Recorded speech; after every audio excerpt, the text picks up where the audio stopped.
오늘 우리에게 주신 말씀은 사무엘상 15장 22절에서 23절의 말씀입니다. 사무엘상 15장 22절에서 23절의 말씀입니다. 하나님의 말씀을 봉독할 때 하나님의 음성을 들으시기 바랍니다. 사무엘이 이르되 여호와께서 번제와 다른 제사를 그의 목소리를 청종하는 것을 좋아하심같이 좋아하시겠나이까. 순종이 제사보다 낫고 듣는 것이 수량의 기름보다 나으니 이는 거역하는 것은 점치는 죄와 같고 완고한 것은 사신 우상에게 절하는 죄와 같음이라. 왕이 여호와의 말씀을 버렸으므로 여호와께서도 왕을 버려 왕이 되지 못하게 하셨나이다 하니. 아멘. 잠시 기도하시겠습니다. 연약한 종이 하나님의 말씀을 전하기 위해 이 자리에 섰습니다. 성령님의 이끄심으로 오늘 주신 하나님의 말씀을 바르게 전할 수 있도록 인도하여 주시고 하나님의 은혜를 누리는 시간이 될 수 있도록 축복하여 주시옵소서.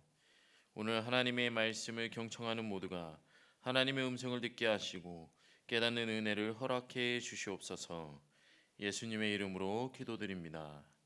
아멘. 오늘 우리가 나눌 말씀의 첫 번째 메시지는 불순종의 죄악을 제사로 대체 보상하려는 생각을 버려야 한다는 것입니다. 오늘 본문 말씀 22절 하반절에 사무엘은 대단히 중요한 사실을 말하고 있습니다. 순종이 제사보다 낫고 듣는 것이 수량의 기름보다 나으니. 아멘. 그는 제사와 말씀 순종의 상관관계에서 제사보다 말씀에 대한 순종이 절대 우위에 있음을 말하고 있습니다.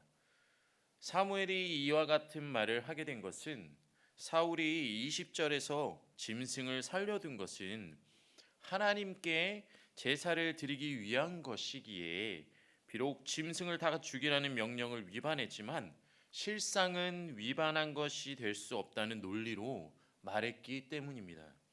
이런 사울의 말조차 실상에는 거짓이었지만 사무엘은 100번 양보해 그것을 인정한다 하더라도 제사를 드리기 위해 하나님의 명령을 어기는 것은 결코 옳은 것도 아니요 정당한 것도 될 수 없다고 말하고 있는 것입니다.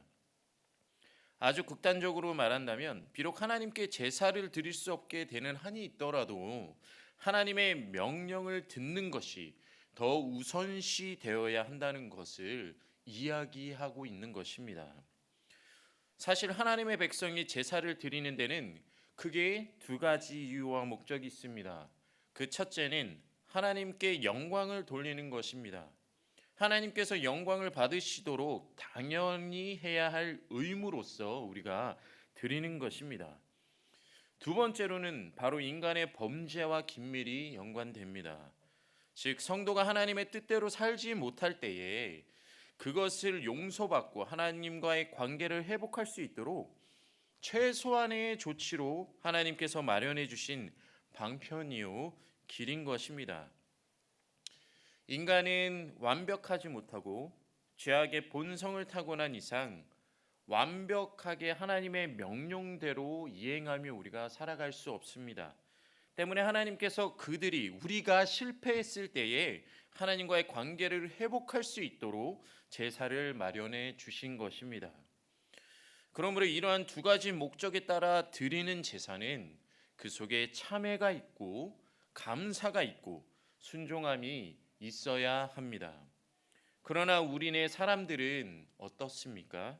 이러한 제사를 오히려 하나님의 뜻을 어겼을 때 그에 대한 대체, 보상의 의미로 드리는 경우가 왕왕 있습니다. 하나님의 말씀을 어기고 뜻을 어겼을 때 바로 죄악 가운데 있을 때 그 대신으로 제사를 드리는 것입니다. 그리고 그러한 제사일수록 더 화려할 것이고 더 기름진 것, 좋은 것을 드립니다. 내가 이만큼이나 눈 감아 달라는 것입니다. 내가 이만큼 지었던 죄를 하나님 앞에 눈 감아 달라는 것입니다. 묵인해 달라는 것입니다. 더 나아가서는 비록 내가 죄를 행했지만 나에게 더 큰 복을 내려달라고 하는 것입니다. 사무엘이 본문에서 말하는 것은 사실상 이러한 인간의 마음을 사울을 통하여 적나라하게 드러내는 것입니다. 다시 말해서 사울 한 사람에게 말하는 것이 아니라 요즘 시대를 살아가는 우리 모두에게, 사람들에게 있는 그 마음, 그 모습을 이야기하고 있는 것입니다. 쉽게 유혹받고 쉽게 넘어지는 그러한 우리들의 모습에 대해서 꼬집고 있는 것입니다. 말씀에 대한 순종이 절대 우위에 있는 것이지, 제사가, 우리가 하나님 앞에 자복하는 그 모든 것들이 말씀의 순종의 의무보다 우위에 있는 것이 될 수는 없다는 것입니다.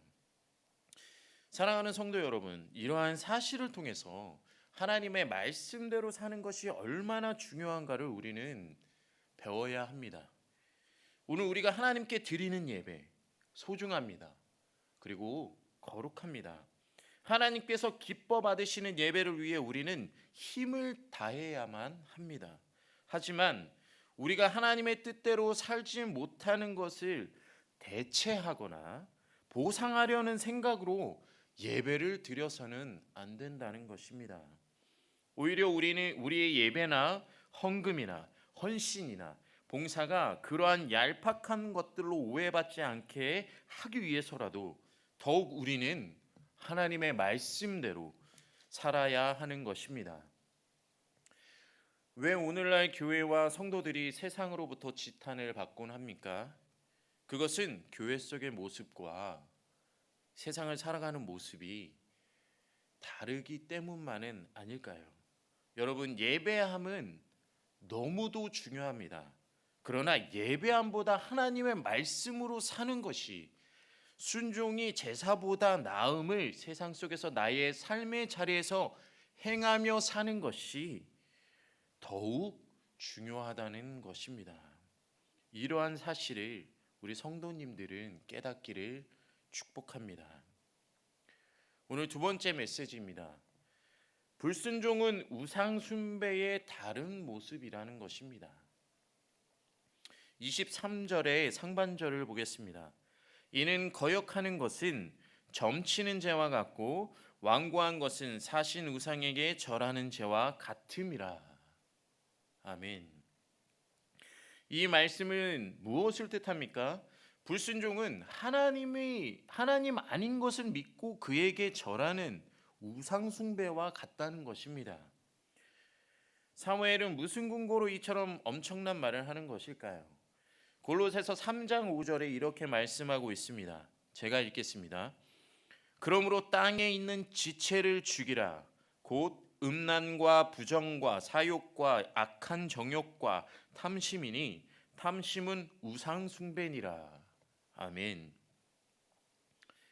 말씀처럼 하나님께 불순종하는 것은 자신의 정욕을 따르는 것이며 이 결과가 우상 숭배의 죄라는 것입니다. 바로 불순종은 하나님이 아닌 자신의 삶의 주인으로 삼는 것이며 자신의 모든 정욕을 숭배하는 무서운 죄악이라는 것입니다. 여러분, 예수님을 20년, 30년 믿은 성도만이 아니라 간 믿기 시작한 성도들도 우상 숭배는 무서운 죄라는 사실을 알고 있습니다. 우상에게 절을 하거나 무엇을 바치면 안 된다는 것을 알고 있습니다. 그것은 예수를 믿는 사람으로서 철저히 지켜야 할 금기사항입니다. 예수를 막 믿기 시작한 초신자도 어디를 가서든 이것만큼은 조심해야 한다고 생각을 합니다. 또 믿지 않는 이들도 이것을 알기에 종종 그러한 행태를 보이는 우리를 이해하게까지 합니다. 그런데 보십시오. 하나님의 명령에 거역하는 행동이 바꿔 말해 말씀대로 살지 않는 것이 그와 동일하게 무서운 죄악이라는 사실을 알고 있는 이들은 얼마나 될까요? 믿음의 기간을 떠나서 쉽게 하나님의 말씀을 거역하는 사람들이 있다는 사실은 무엇을 말해줍니까? 그것은 바로 하나님의 말씀대로 살지 않는 것이 표면적으로 우리가 그토록 금기시하고 누구든지 아는 해서는 안 되는 우상숭배 같은 죄악임을 어느샌가 우리는 자각하지 못하고 있기 때문에 그러한 실수, 그러한 죄악들을 우리가 짓고 있다는 것입니다. 그러므로 오늘 우리는 본문 말씀을 통해 불순종에 대한 우리의 생각을 새롭게 해야 합니다. 그것이 얼마나 큰 죄이며 무서운 죄인지를 정확히 우리 스스로 인식해야 한다는 것입니다. 우리는 흔히 연약한 인간이라 불순종하는 것을 어쩔 수 없는 일인 것처럼 여기는 경향이 있습니다. 이러한 경향은 불순종을 나도 모르는 사이 나의 무의식 속에서 당연한 것으로 생각하게 하며 합리화시키기까지도 합니다. 그래서 하나님 말씀에 순종을 한두 번 하면 내가 아주 잘한 것이구나 라는 생각을 하기도 합니다. 하지만 실상은 그렇지 않습니다. 그와는 정반대입니다. 하나님을 경외하는 일이 말씀대로 사는 것이 우리에게는 너무나 당연한 일이요 우상 숭배가 죄악이듯이 우리가 순종하는 것도 지극히 정상적이고 당연해야 하는 것입니다. 이것을 지금 우리가 바로 깨닫지 못한다면 결국 우리는 본문 속의 사울처럼 불순종의 그 무서운 죄를 아무런 감각 없이 쉽게 범하고 그와 유사한 운명의 길을 걸을 수밖에 없을 것입니다. 이것을 깊이 깨달아 순종의 삶을 살아내는 우리 귀한 곤지암교회 성도님들이 되시길 간절히 바랍니다. 마지막 세 번째 메시지입니다. 사단은 은연중에 우리를 죄의 길로 유혹합니다. 다시 23절에 사무엘은 이는 거역하는 것은 사술이나 우상숭배의 죄와 같다고 하였습니다.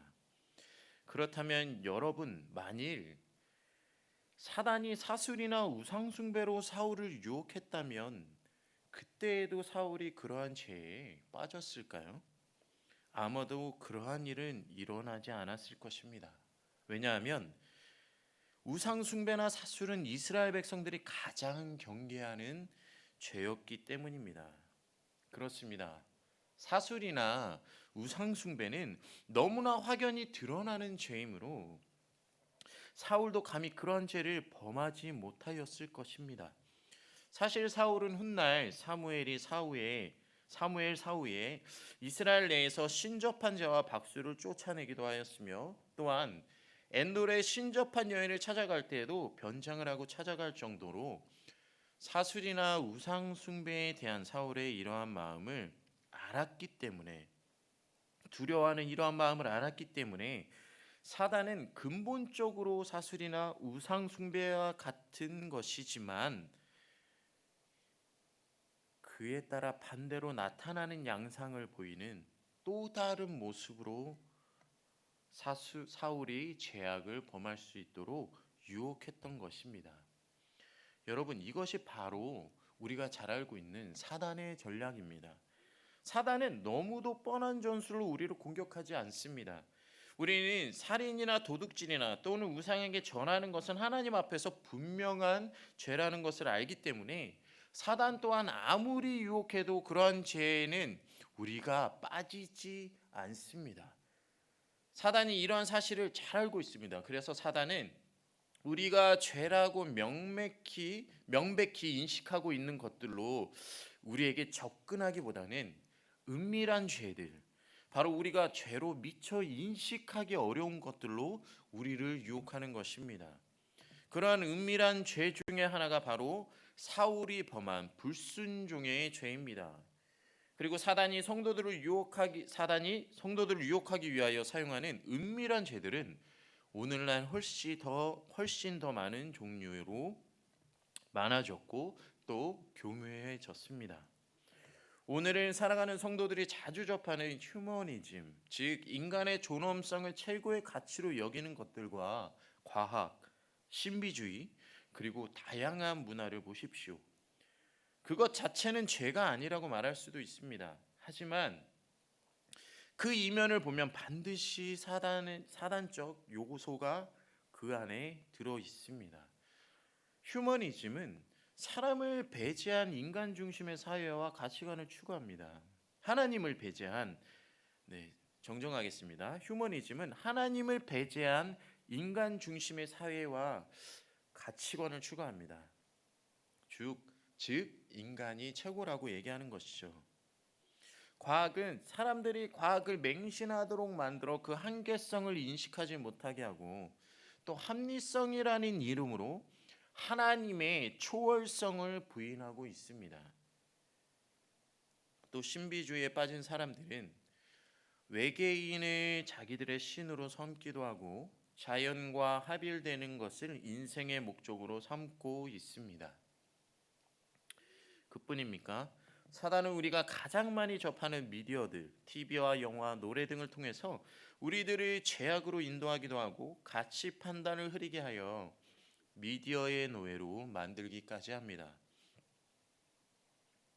하지만 성도들 중에서 이러한 것들이 우리에게 올무가 될 수도, 우리를 죄로 인도할 수도 있는 사단의 도구들이라는 것을 깨달으며 살아가는 성도님들은 과연 얼마나 될까요?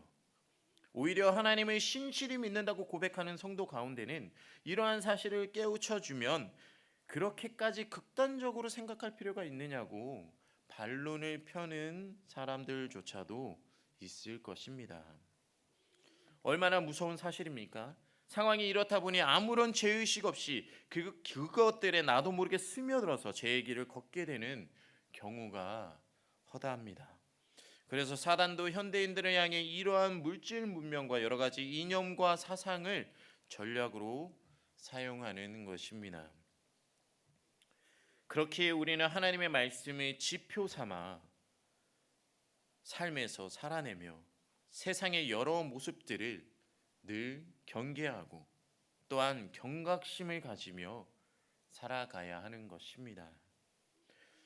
이스라엘 백성 중에 가장 준수했던 사울, 그리고 하나님의 영의 감동으로 백전백승했던 사울, 세상의 정점에 서서 하나님 앞에 하나님이 주시는 축복을 받으며 살았던 그러한 사울이 하나님의 말씀이 삶에서 흐려지기 시작하며 말씀보다는 현실이, 자신의 자아와 탐심이 그의 삶에 섰을 때 결국엔 불순종의 죄악을, 그리고 우상 숭배를, 이루 말로 담지 못할 패망의 삶을 살다 허망한 끝을 맞이하게 된 것을 우리는 너무도 잘 알고 있습니다. 사랑하는 성도 여러분, 우리의 삶에서 무엇이 절대 우위에 있어야 하는지 우리는 분명히 알고 있습니다. 그리고 그것을 삶에서 지켜내리란 너무 어렵다는 것 또한 알고 있습니다. 그러나 성경은, 아니 하나님께서는 오늘도 지금 우리에게 이렇게 말씀하고 계십니다. 상원아, 나를 통해 살아내라. 누구야? 나를 믿고 살아내라. 하나님의 말씀을 가지고 하나님과 함께 살아내는 순종의 성도들이 다 되시길 소망합니다. 기도하시겠습니다. 사랑의 하나님, 오늘도 우리가 하나님의 말씀을 통해 살게 하시고 그 무엇보다 하나님의 뜻으로 삶을 살아내는 귀한 순종의 백성들이 될 수 있도록 인도하여 주옵소서.